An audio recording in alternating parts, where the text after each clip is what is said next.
Donc d'abord, je voulais remercier leur invitation. Et puis également, cette présentation, je ne vais pas vous présenter des résultats de recherche, mais une revue très synthétique, vulgarisée, donc sur les principales causes et les mesures de gestion et de prévention relatives aux avortements. Tout d'abord, qu'est-ce que l'avortement? Il se définit comme une interruption de la gestation après l'achèvement de l'organogénèse fétale et l'expulsion d'un fœtus mort ou non viable entre le 40e et le 300e jour de gestation. Et il faut le distinguer d'une part de la résorption embryonnaire qui survient avant le 40e jour et également de la prématurité qui correspond à l'expulsion d'un fœtus viable entre 300 jours et 320 jours de gestation. L'avortement reste encore une cause de perte économique majeure puisqu'il concernerait de 8 à 19% des gestations selon les populations de chevaux étudiées. Les causes d'avortement se divisent en causes non infectieuses dont la fréquence serait de 52 à 70% selon les études, en causes infectieuses qui sont identifiées dans 16 à 48% des avortements, et enfin pour 8 à 33% des avortements, la cause demeure inconnue. Les avortements sont le plus souvent des événements isolés dans les élevages, sauf ceux qui sont dus à des causes infectieuses et contagieuses, qui sont donc les principales menaces pour les effectifs de poulinières gestantes. Suite à la survenue d'un avortement, les conséquences potentielles pour l'effectif et la conduite à tenir par l'éleveur et son vétérinaire traitant sont différentes selon la cause, d'où la nécessité d'essayer d'établir un diagnostic étiologique. Voyons maintenant les causes non infectieuses. Elles comprennent des anomalies des annexes qui sont très largement dominées par les torsions du cordon ombilical, qui peuvent être soit aiguës, soit chroniques, avec des poches de dilatation sur le canal de l'Ourac. Ces anomalies des annexes concernent également l'hypoplasie des villosités, on le voit ici, l'hydropisie des enveloppes et la séparation prématurée du placenta. Les anomalies de la gestation sont représentées par, d'une part, la gémellité, d'autre part, la gestation dans le corps placentaire qui est plus rare. Les autres causes non infectieuses d'avortement sont liées au fœtus ou à la mère. Pour le fœtus, il s'agit principalement de malformations congénitales graves qui sont incompatibles avec la survie du fœtus et qui causent environ 7% des avortements non infectieux. Et il s'agit le plus souvent d'anomalies du système nerveux central comme l'anencéphalie, donc défaut de développement total de l'encéphale, ou l'hydrocéphalie. Les causes maternelles sont responsables d'environ 2% des avortements non infectieux. Donc elles sont d'origine diverse, hormonales, toxiques comme l'ingestion de fétuques contaminés par le champignon endophyte Acremonium, médicamenteuses, alimentaires comme les carences en vitamineux ou sélénium sévère et également les stress. Les causes infectieuses contagieuses sont principalement des infections virales qui sont dominées par l'herpès virus équin de type 1, donc qui cause la rhinopneumonie, et qui entraîne de 10 à 15% des avortements infectieux selon les années. Alors, les avortements se produisent dans le dernier tiers de la gestation le plus souvent, et on a une expulsion quasi simultanée des enveloppes et du fœtus, ce qui fait qu'on retrouve souvent le fœtus dans l'amnios, voire l'amnios recouvert par le placenta.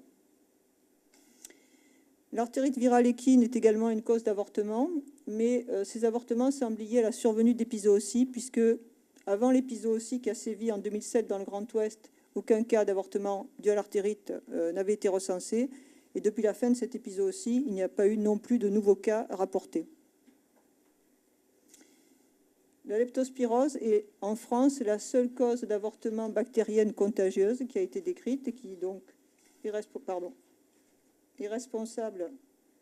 non, je suis allée un peu vite, excusez-moi, et qui donc est responsable de 1% des avortements infectieux. J'ai fait un petit dessin pour illustrer la façon dont le fœtus est infecté par ces agents contagieux. Donc ils sont transportés par voie hématogène, c'est-à-dire par voie sanguine. Pour les virus, ils sont en position intraleucocytaire. Donc ils vont gagner les vaisseaux utérins, puis par contiguïté immédiate les vaisseaux du placenta. Ils peuvent ensuite infecter le fœtus via la veine ombilicale. Et en ce qui concerne les leptospires, ils peuvent également se déplacer de façon centripète, passer dans la cavité amniotique et ensuite contaminer le fœtus par voie orale ou nasale. Les causes maintenant infectieuses non contagieuses sont principalement des causes des infections bactériennes, donc jusqu'à 87% des avortements infectieux. Et elles se produisent principalement par voie ascendante. Donc la voie ascendante, elle est schématisée ici. Des bactéries qui sont présentes donc dans le vagin vont traverser le col de l'utérus. Là, elles arrivent sur la portion de placenta qui est en regard de l'endocole, c'est-à-dire l'étoile cervicale, et elles vont créer le plus souvent une lésion de placentite très caractéristique qui est centrée sur l'étoile cervicale. À partir de ce point d'entrée, on a plusieurs possibilités. Soit ces bactéries passent dans les vaisseaux du chorion et ensuite infectent le fœtus via la veine ombilicale. Elles peuvent également se déplacer de façon centripète, gagner la cavité amniotique et, comme précédemment, contaminer le fœtus par voie orale ou nasale.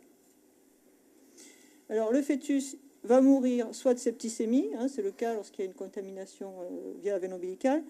Il peut aussi mourir par défaut de nutrition qui est associé à des lésions placentaires étendues, donc des zones qui ne sont plus fonctionnelles et réduisent la surface d'échange fœto-maternel. En ce qui concerne la voie ascendante, eh bien, elle concerne également les infections fongiques, puisque les champignons donc, peuvent également gagner le placenta par cette voie, mais ils sont responsables de simplement 2% des avortements infectieux, donc ces infections demeurent assez rares. Il existe deux autres modalités de contamination, donc autres que la voie ascendante pour les bactéries. Tout d'abord, la présence de foyers d'endométrite préexistants, qui sont schématisés ici par ces traits rouges, donc infection de l'endomètre. Par contiguïté, eh bien, il va y avoir un envahissement du placenta par ces bactéries, dont la multiplication reprend. Et ensuite, selon les modes qu'on a vus précédemment, soit extension de l'infection placentaire, soit passage dans la cavité amniotique pour contaminer le fœtus. Et enfin, donc là, c'est pour vous illustrer la présence de lésions de placentite associées à cette modalité. On a donc des lésions de placentite dont la localisation est totalement indépendante de l'étoile cervicale. Les bactéries autres que les leptospires peuvent également atteindre le fœtus par voie hématogène ou lymphatique. Ça se produit chaque fois qu'il y a une maladie maternelle systémique. Et on observe à ce moment des lésions de placentite multifocale qui correspondent à tous les points d'arrivée des bactéries au niveau des vaisseaux utérins puis du placenta. Donc on a terminé pour les causes d'avortement. Conduite à tenir suite à la survenue d'un avortement. Eh bien, la première urgence, c'est d'apporter des soins appropriés à la jument pour préserver à la fois sa vie et sa carrière de reproductrice. Alors la procédure médicale à mettre en œuvre dépend du stade de gestation, selon si on a affaire à un avortement précoce ou à un avortement tardif. Et si on a affaire à un avortement tardif, elle dépendra également du degré d'avancement de l'avortement, c'est-à-dire du degré d'expulsion du contenu utérin, de la totalité du contenu à aucune expulsion. Mais dans tous les cas, la jument devra subir un examen clinique et gynécologique complet accompagné de lavage utérin. Et il faut également souligner la nécessité de réaliser des prélèvements utérins pour examen cytologique et culture, mais qui seront pratiqués à des périodes différentes selon si on a affaire à un avortement précoce ou tardif. Deuxième étape dans la conduite à tenir, c'est mettre en œuvre une démarche diagnostique qui est réalisée par le vétérinaire traitant. Tout d'abord, il va recueillir des commémoratifs, c'est-à-dire toutes les informations qui sont utiles à l'orientation du diagnostic, donc portant sur les caractéristiques de l'avortement, le déroulement de la gestation, le statut sanitaire ou vaccinal de la jument, est-ce qu'elle a déjà avorté, etc. Il effectue 2 prises de sang à 15 jours d'intervalle sur la jument avortée, mais également les autres poulinières qui ont été en contact, pour rechercher une éventuelle séroconversion vis-à-vis des 3 causes contagieuses, rhinopneumonie, artérite virale et leptospirose. Et enfin, il faut veiller à récupérer le fœtus et la totalité des annexes fœtales, les conditionner dans des sacs plastiques ou des récipients étanches et propres, de manière à les apporter à un laboratoire spécialisé pour pratiquer une autopsie, ainsi que des prélèvements et des analyses adaptées, notamment pour rechercher ces causes contagieuse. Troisième étape, c'est la mise en œuvre de mesures dites de prophylaxie sanitaire offensive, c'est-à-dire des mesures qui vont viser à limiter l'extension d'un processus potentiellement contagieux à partir du premier avortement. C'est-à-dire que dans l'attente du diagnostic, on va considérer qu'on a affaire de fait à une cause contagieuse et on met en place des mesures de biosécurité pour protéger le reste du troupeau. Pour cela, donc, très rapidement, on isole de manière très stricte la jument pendant au moins 15 jours.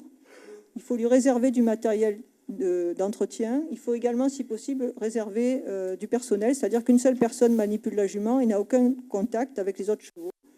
Et si ça n'est pas possible, il faut que cette personne soigne la jument en dernier lieu et porte des vêtements de protection jetables.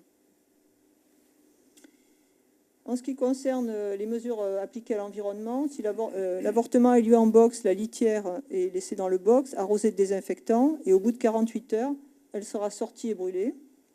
Si l'avortement a lieu à l'herbage, la parcelle doit être totalement vidée de chevaux pendant 15 jours. Ensuite, dans les 15 jours qui suivront, on pourra mettre des chevaux qui ne sont pas à risque, comme des juments vides. Et la zone où a été déposé le fœtus sera débarrassée de tous les résidus d'enveloppe qui auraient pu persister et arrosée de désinfectant également. Et enfin, sur les autres chevaux, on mettra en place une surveillance clinique assez stricte. Et lors de signes respiratoires évocateurs d'une infection respiratoire virale, on réalisera des écouvillonnages nasopharyngés qui seront transmis au laboratoire pour recherche virale. Enfin, tant que l'hypothèse d'une cause contagieuse n'aura pas été levée, tout mouvement d'animaux sera interdit. Donc, je ne vais traiter que le cas où le résultat rhino est positif, parce que si je traitais aussi l'artérite et la leptospirose, ce serait un petit peu long. Donc, on va, en cas de résultat positif, séparer les juments gestantes en petits groupes pour, bien sûr, limiter l'extension de la contagion, de l'infection, et faire un rappel vaccinal sur toutes ces juments. Tous les poulains qui naissent faibles ou qui le deviennent dans les quelques jours qui suivent la naissance seront considérés comme suspects et seront isolés avec leur mère. Et une quarantaine est mise en place pour toutes les juments gestantes à partir du premier avortement positif jusqu'à la dernière mise bas. Il faut également, si possible, informer tous les partenaires concernés par l'état sanitaire de l'élevage de l'existence du foyer de rhinopneumonie. La jument avortée n'est plus contagieuse 4 semaines après l'avortement. On peut donc lever la quarantaine à partir de la dernière mise bas. Immédiatement, si le dernier cas de rhinopneumonie a eu lieu il y a plus d'un mois, c'est-à-dire avortement, mortinatalité ou mortalité néonatale. Sinon, 1 mois après le dernier cas de rhinopneumonie.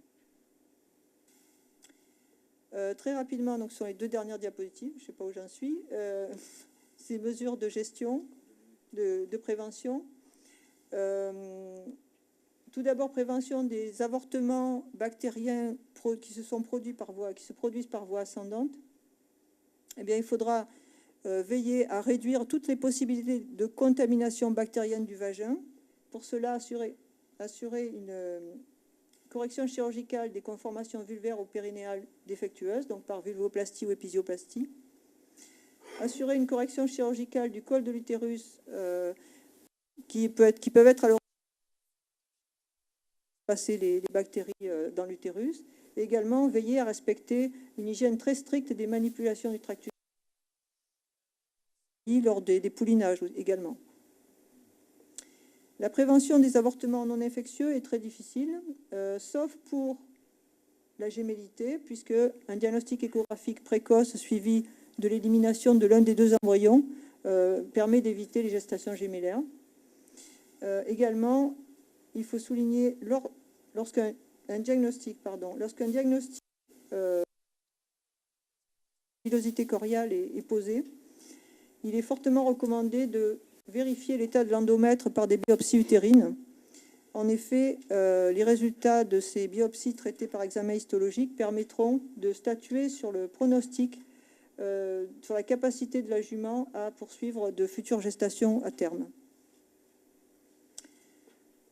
Voilà, donc pour terminer, les mesures prophylactiques défensives contre la rhinopneumonie, c'est-à-dire les mesures à mettre en place pour éviter que des avortements dus à la rhinopneumonie se produisent.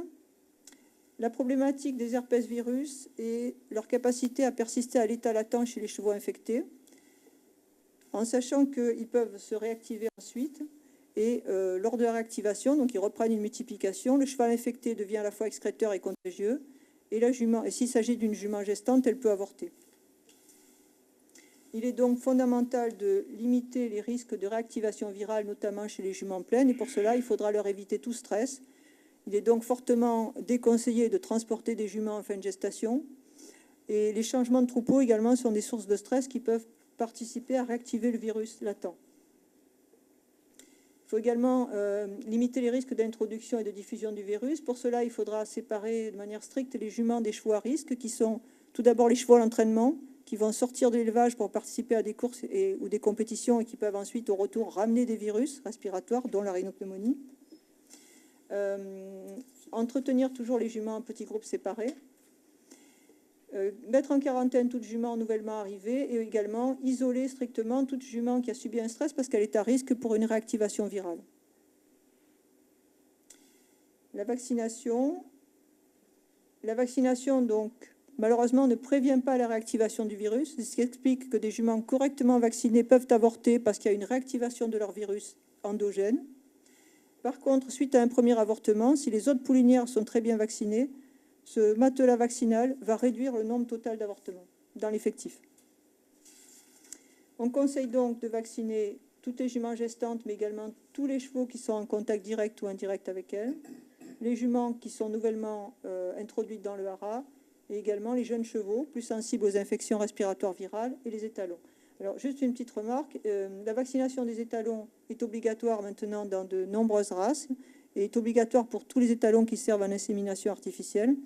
Et également, la vaccination des poulinières de race pur sang, trotteur français et AQPS est obligatoire pour la rhinopneumonie. Voilà, donc, ce qu'il faut... Excusez-moi, je ne sais pas pourquoi ça fait ça. Est-ce que j'ai appuyé quelque part, peut-être? Lâché par la technique à la dernière seconde. Oui, c'est dommage, c'est les précédents. Je vais faire suivant. C'est bon? Alors, merci Marion. Donc, ce qu'il faut retenir, donc, les avortements sont origine de pertes économiques, surtout lorsqu'il y a des foyers, donc des causes contagieuses. Immédiatement après l'avortement, il faut mettre en place des mesures de traitement de la jument avortée et des mesures de biosécurité pour protéger le reste du troupeau. Il est impératif d'essayer d'établir un diagnostic étiologique, notamment pour éliminer les causes contagieuses. Et enfin, pour être efficace dans l'ensemble de ces actions, il faut une très bonne concertation entre l'éleveur, le vétérinaire traitant et le laboratoire également. Je vous remercie de votre attention. Et je vous montre juste ça parce que je trouve que c'est magnifique. C'est l'escalier d'honneur au Conseil régional de Basse-Normandie.